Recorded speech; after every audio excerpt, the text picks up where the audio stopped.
I think we have a good grasp in Yeah. general of like what inflation is, right? What causes inflation? Why do we have inflation? Like, why do we want it in the first place? Right? All of those kind of factors. So hopefully you guys got a good understanding of inflation, right? But kind of with all that being said, and I realize this will be a somewhat of a cynical perspective, right, on things. But I do find it interesting that we don't talk about inflation in terms of how it's really a way to justify wealthier people getting first dibs on products, right? Yeah. And this, of course, can be seen like no better way than what we're kind of dealing with now. But when we look at how we try to curb inflation, aka like how we try to slow down or minimize or reduce inflation, right? When things Yeah. get too high. In a situation like what we're having right now and what we've talked about all through this episode, Yeah. we increase prices to help deter people from buying goods, right? Which is the hope is to cool down the market, right? Because if I can lower the demand of something because it costs too much, then I can kind of reel back that inflation. Yeah. But you can also kind of look at that as saying um, that those who are still able to afford these goods are still able to do so, right? Yes. Yeah. So if I'm really wealthy, It's not going to if affect you. the cost of bread doubles, right?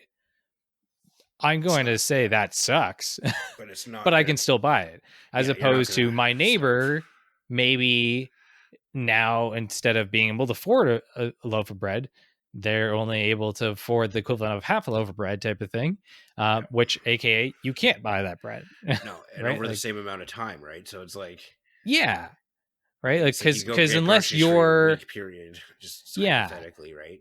For right. someone is ultra wealthy, like, and spending $12 one week and $8 the week before isn't going to affect them. But Yeah, it's looking at that threshold of how does the inflation affect your standard of living, right? So things might cost a wealthier person more, right? But if their standard of living does not change from that inflation, then you're kind of, it's that idea of, okay, you're still justified in buying these things because you can still afford it, quote unquote. But if you're someone else who now can't afford it, and therefore your standard of living, because it's not like you got paid more to kind of deal with that rate of inflation or whatever. Now it's like, okay, you were allowed to, but not so much anymore. Like, I'm gonna have to take this away from you, right? yeah, Interest works this interest rates work the same way, right? Right now, at least in like Canada and the United States, I'm sure other places in the world, of course, but I have a bias to our markets as well as the U.S. yeah, markets. But many people purchase houses during the pandemic, right? yeah. I'm sure you know people, I know people. Technically speaking, I kind of purchased a house, even though it's Yeah, a new just build and we before. don't even own it. But yeah, it Yeah, was during the pandemic, technically. yeah, Um, but so if you bought a house during the pandemic, right? And anyone who was aware of things like interest rates during the pandemic would have known that interest rates were super low, right? yeah, The uh, Bank of Canada and the Federal Reserve basically dropped down the prime interest rate to like nothing, and then banks, relatively speaking, yeah, rate obviously charge a little more than that, but they don't charge very much. You were talking about very, very low interest rates, right? yeah, And so a lot of people, uh, especially people who may not have been able to enter in the market previously, but even some that could have before, um, newly came into the housing market, because now with those lower interest rates, as we talked about earlier in the episode, you're able to, the cost of getting that loan Borrowing the is money a to get lot it. less, Yeah. right? Yeah. And so what's known as, not that I want to have a whole conversation about mortgages, but um, a lot of people It's a went on what's whole, called a variable rate mortgage, right? And really what that yeah. means is that the rate of your interest payments, like the percentage that you pay, changes based off of the central banking rates that come out. So if Yeah. if the central bank doesn't change their prime interest rate, then your variable rate mortgage just basically stays the same, like almost like a fixed rate mortgage, right? Mortgage. But Yeah. depending on what's going on in society, if banks have to increase their rates, they're going to increase their rates on yours. So it fluctuates, as opposed to a fixed rate, you're locking in at a certain amount, right? Yeah. So that's what most people chose to do most recently, right? Yeah. When buying their house. Uh, And then, this, of course, like all things considered, there's nothing wrong inherently with a variable rate mortgage, right? no. Um, but the issue comes to play is when, relatively speaking, overnight, interest rates rapidly started to increase. Yeah. 8 times in 1 year. Yeah. Yeah. Right. Like, so in a very short period of time, you're going from your mortgage payment is like doubling, right? Like, and then some, I guess, depending on what rate you actually were getting in the first place.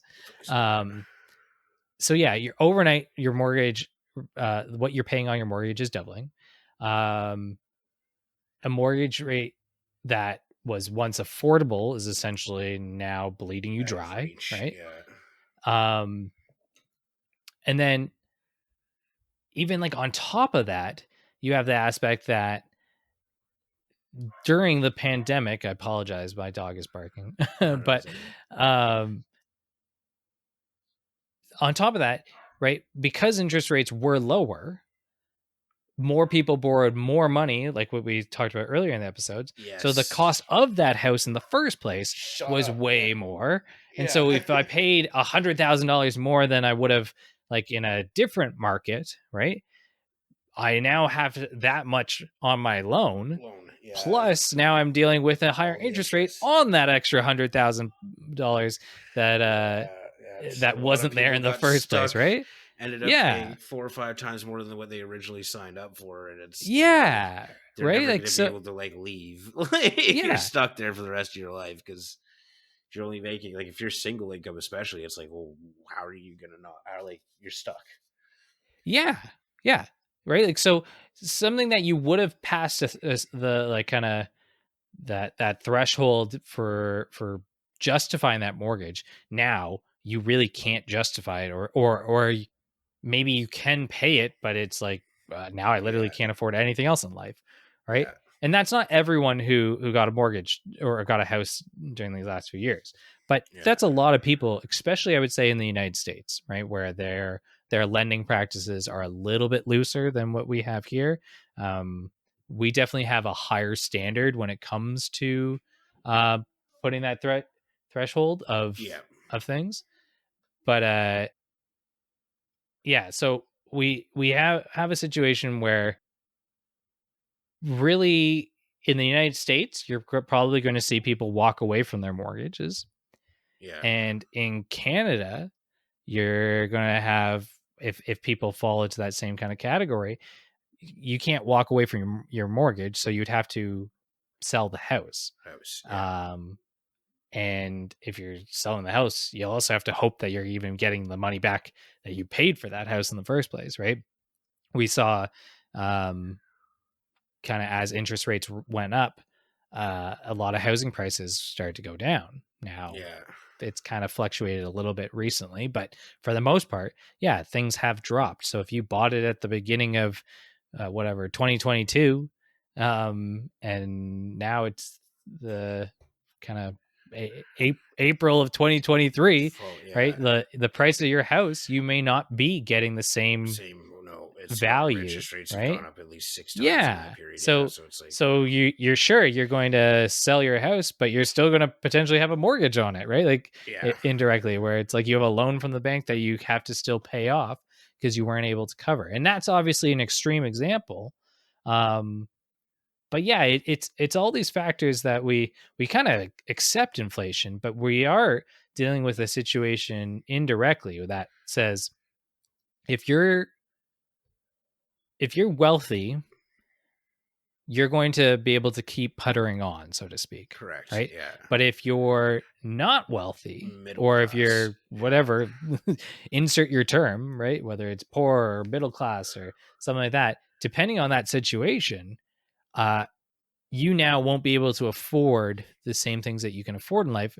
That standard of living is going to change. And depending on what we're talking about here, um, those can have huge impacts about you. Because it's not like overnight the houses disappeared pure. Yeah, or the products on the shelves at the grocery store just disappeared. disappeared. Yeah, but yeah, like in the sense of food, you're now like a lot of people are sacrificing nutrition for affordability, Yeah. right? And it's Because like, and it really is and it's you don't have because some people don't have a choice. Like, yeah, some people don't have a choice, but it also really comes back down to the fact that our main tool for dealing with inflation yeah, seems to be more. raising interest rates, Yeah, which doesn't right? make sense. Yeah, Because really our only way of processing, oh my goodness, there's too much money in circulation or there's too much demand essentially, right?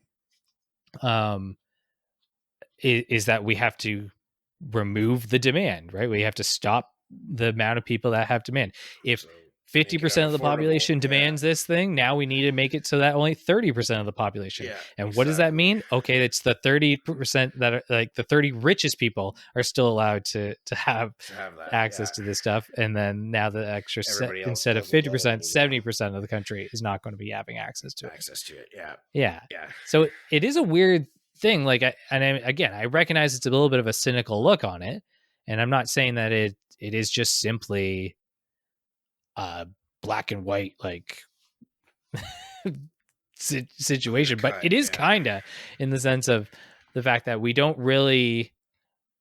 I mean, I guess it comes back to how you feel about if you are a wealthier person, are you justified in your wealth versus like if you are a poorer person, are they justified in their poverty, yeah. right? So that's another whole question that I'm not trying to get into right now. But it is something to think about when it comes to things like inflation, because that like a period of of change in inflation, right? Whether we went from a uh, relatively low sense of inflation to all of a sudden getting to Hyper. like Yeah, 6-11% inflation, depending on the time that we were talking about, yeah. right? That's a huge change overnight. And that's where I think you see it a little bit more, as opposed to if everything just stays at 2%, you're just like, You're oh, not going to yeah, notice it too that much person's wealthy, that because if person's yeah, poor. and the economy is good, you're getting your annual raise every year. You're not going to really notice that inflation, Yeah. right? Yeah. Whereas, yeah, this Or you're case, just not going to, you're not going to care about it as sure, much because you're just going to simply say yeah, that rate of inflation uh it was like, or sorry, that person not being able to afford something was just already justified by society, as weird as that sounds, right? um because you're like, okay, well, they work at a fast food restaurant versus that person over there is a doctor, so of course they can't afford it versus that person can. But it's when things like interest rates going up, where it's your standard of living, not that your job changed, not that anything like that, but all of a sudden you're like, okay, I now can't afford these same things that I was affording, yeah, right? Whether it's exactly, groceries, whether it's houses, whether it's, um, hey, we were a family that could go on a vacation every 2 years. Now maybe it's only every 5 years. And it's not 5 years. because my job changed, it's because the economy has just changed. So yeah, it's I mean, again, not that I wanted to move to or end or whatever, move to a direction of negativity with all this stuff, but I do think it's an important part about inflation, because it's easy to maybe point fingers in certain ways, but Yeah.